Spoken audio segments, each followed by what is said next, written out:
Bonjour à vous tous, ici François Brochier.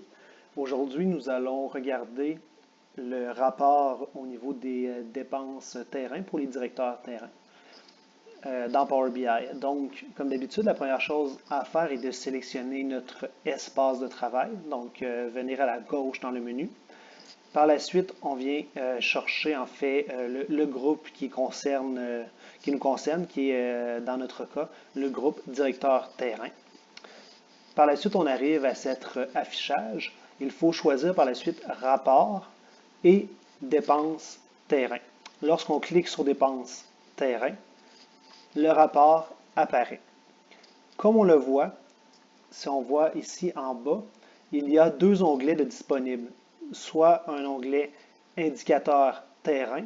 Ça représente en fait un histogramme des dépenses au niveau du budget de fonctionnement, alors que celui qui s'appelle Terrain, PC actuel, activité, est un rapport vraiment plus, je dirais, monétaire. Donc, nous allons commencer avec cet onglet-ci, Terrain, PC actuel, activité, et on va voir en fait ce que ce rapport nous permet comme information. Donc, comme dans tous les rapports montés dans Power BI, la première chose à faire est bien sûr d'ajuster les filtres. Dans ce rapport-ci, nous avons deux filtres, soit le filtre année et par la suite le filtre mois. Donc, ce qu'il faut faire, c'est tout simplement sélectionner l'année qu'on désire.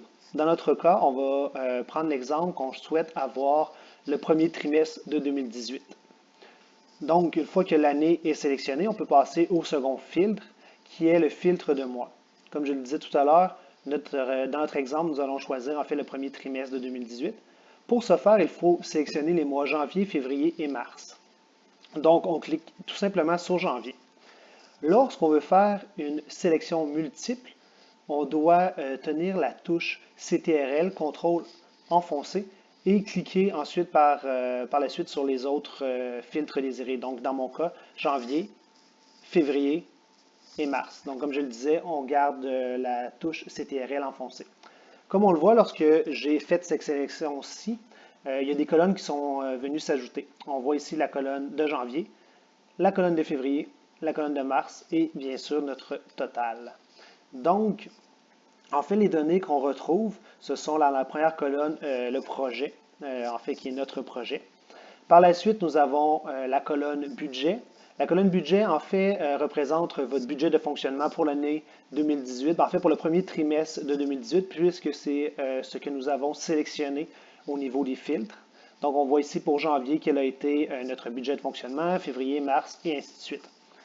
Donc, au niveau de ce rapport-ci, comment ça fonctionne, c'est que lorsqu'on veut aller plus loin, avoir plus d'informations, on clique sur le bouton de droit et on sélectionne descendre dans la hiérarchie. Lorsque je descends dans la hiérarchie, on voit par la suite en fait les différentes activités.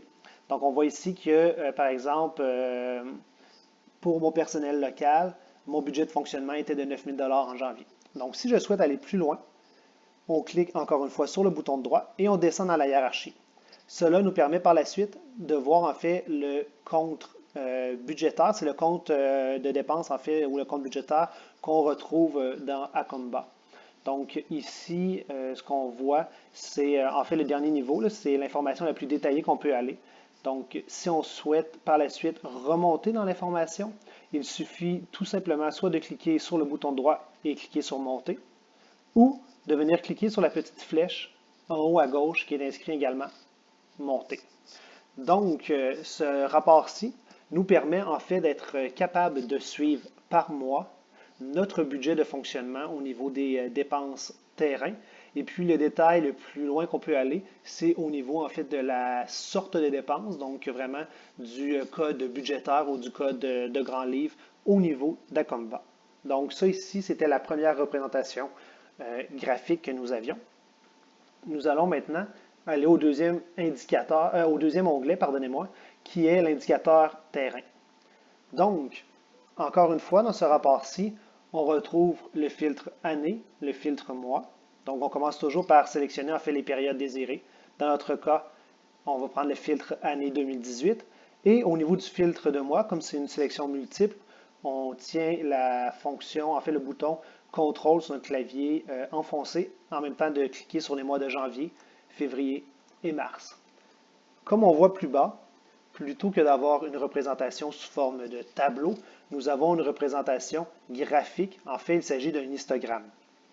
Comme on le voit, la couleur un peu plus pâle, il s'agit du budget, tandis que la couleur un peu plus foncée représente le réel. Encore une fois, lorsqu'on sélectionne notre projet, on peut descendre dans la hiérarchie, donc toujours avec le bouton de droite, on descend. Et puis là, ce qu'on vient voir, on vient voir que, nous avons une représentation selon les différentes familles et ou rubriques budgétaires de notre accord de contribution. Donc, par exemple, si on vient choisir le deuxième, ici au niveau des frais de voyage, on voit que pour le budget de fonctionnement, les frais de voyage ont été plus importants que ce qui a été budgété. Donc, si on désire savoir pourquoi, nous avons simplement à, encore une fois, descendre dans la hiérarchie, donc bouton de droite, descendre dans la hiérarchie. Et puis, ça vient nous expliquer en fait les différentes codes budgétaires qui sont présents dans la comba. Donc, des fois, parfois, c'est plus facile d'avoir une idée de nos dépassements de coûts avec une version graphique plutôt qu'un tableau. Donc, je vous remercie. C'était en fait le petit tutoriel vidéo qui vous permettait de comprendre les nouvelles fonctionnalités du rapport de dépenses terrain pour le budget de fonctionnement au niveau du terrain. Donc, je vous remercie. Passez une belle journée.